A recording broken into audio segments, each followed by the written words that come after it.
won't admit is broken. You cannot reform what you say doesn't need reforming. These are elements of Islam that need confrontation and reform by peaceful Muslims if there's ever going to be an end to their being put to use to justify violence. And for the next few minutes, I wanted to focus on three ways in which Muhammad is, in his words and deeds, are being used today in a deleterious fashion and in a way that needs attention by Islamic reformers. The first is in the case of child marriage. Now, this is a very unpleasant subject, but according to Islamic tradition, recorded in the collection that Muslims consider most reliable, the Hadith of the Imam Bukhari, compiled in the 9th century, the Prophet of Islam married Aisha, his last and favorite wife, when she, actually not his last, but indeed his favorite wife, when she was a girl of 6 years of age, and he consummated the marriage when she was 9 years old. He was at this time in his early 50s. Now, I don't think it's fair to say on that basis that Muhammad was guilty of pedophilia. Pedophilia as a psychological or sociological category did not exist in 7th century Arabia. There was no standard by which he could be judged that would condemn that activity at his time. Child marriage was very common. He was not the first person to engage in marriage with a child. He was not the last. He was not the only one. And nobody in his day criticized him for contracting this marriage. However, because he is the excellent example of conduct, because there is no moral standard higher in traditional Islam than what Muhammad said and did, this is something in which his example has caused trouble. For example, the Ayatollah Khomeini in Iran, when he took power in Iran in 1979, he made sure that there passed, rather quickly, Article 1041 of the Civil Code of the Islamic Republic of Iran, which stipulates that the marriageable age, the legal marriageable age of girls is 9. And this is an invitation of the Prophet. Khomeini himself married a 10-year-old when he was 28. And he advised in one of his many writings that marriage to a prepubescent girl was a divine blessing, and advised it as a model to follow. Unfortunately, Khomeini was not alone. In Yemen, an attempt by religious conservatives, so to speak, to abolish Yemen's legal minimum age of 15 for girls failed a few years back. They were trying to lower it from 15 down to something that was in line with Muhammad's example. They failed, but unfortunately, people on the ground in Yemen say that it is rarely enforced anyway, and child marriage is quite common. Meanwhile, the United Nations Children's Fund reports that over half the girls in Afghanistan and Bangladesh are married before they reach the age of 18. In 2002, when researchers entered refugee camps in Afghanistan and Pakistan after the Taliban was toppled there in Afghanistan, they found that more than 2 out of 3 of the girls of 2nd grade age were already married. And this is in line with the example of Muhammad. This is, unfortunately, a price that women have paid throughout Islamic history and continue to pay for Muhammad's example as an excellent model for conduct. Secondly, and of course, much more vivid for us today, particularly after 9/11, is warfare.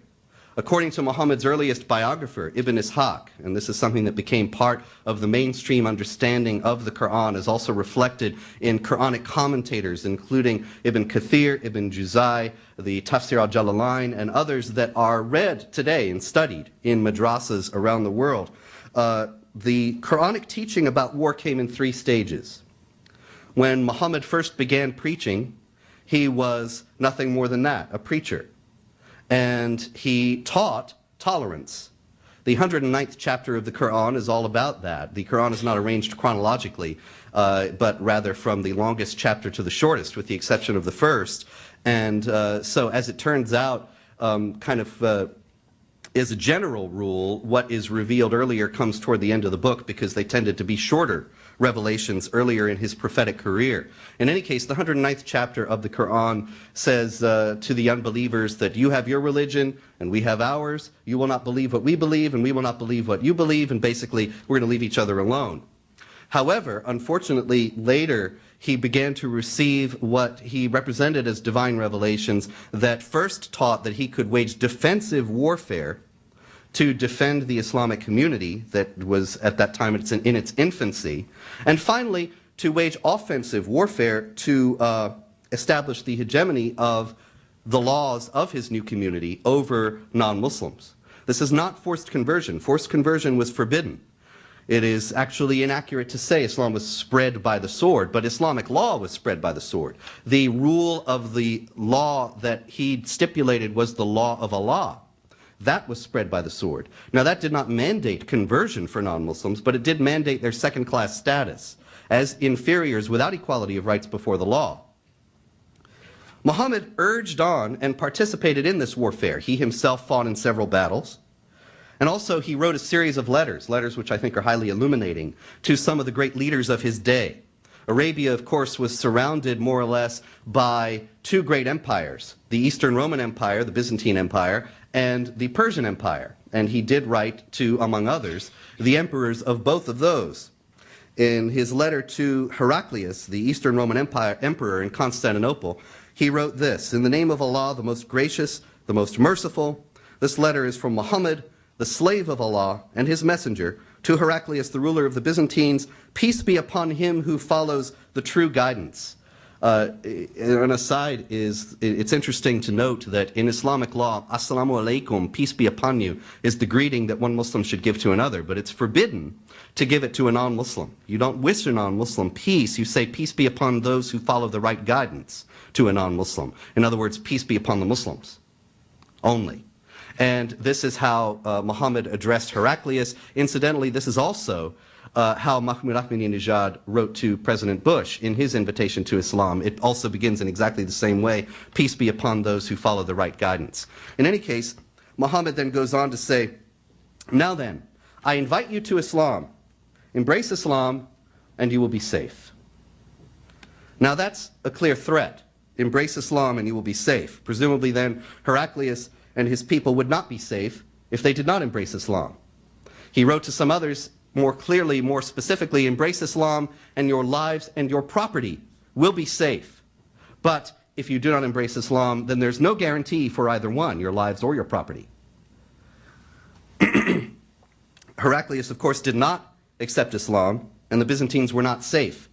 Shortly after Muhammad's death, the Islamic armies, motivated by these kinds of teachings of Muhammad, poured out of Arabia and overwhelmed the Byzantine provinces surrounding Arabia, which now have become the heart of the Islamic world, including Syria and Egypt and on into North Africa.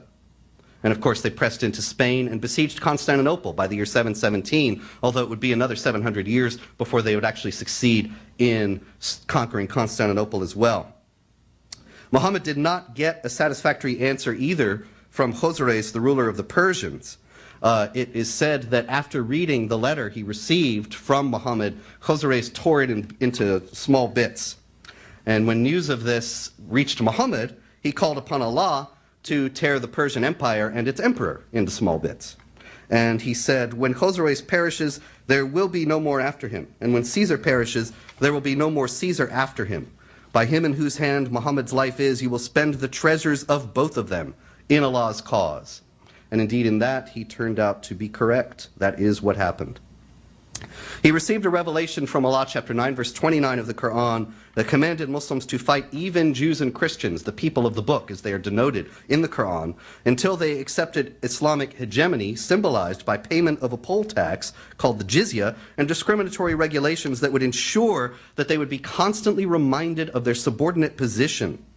It says that the Muslims must fight those who believe not in Allah or the last day, nor hold that forbidden which has been forbidden by Allah and His Messenger, nor acknowledge the religion of truth, even if they are of the people of the book, until they pay the jizya with willing submission and feel themselves subdued.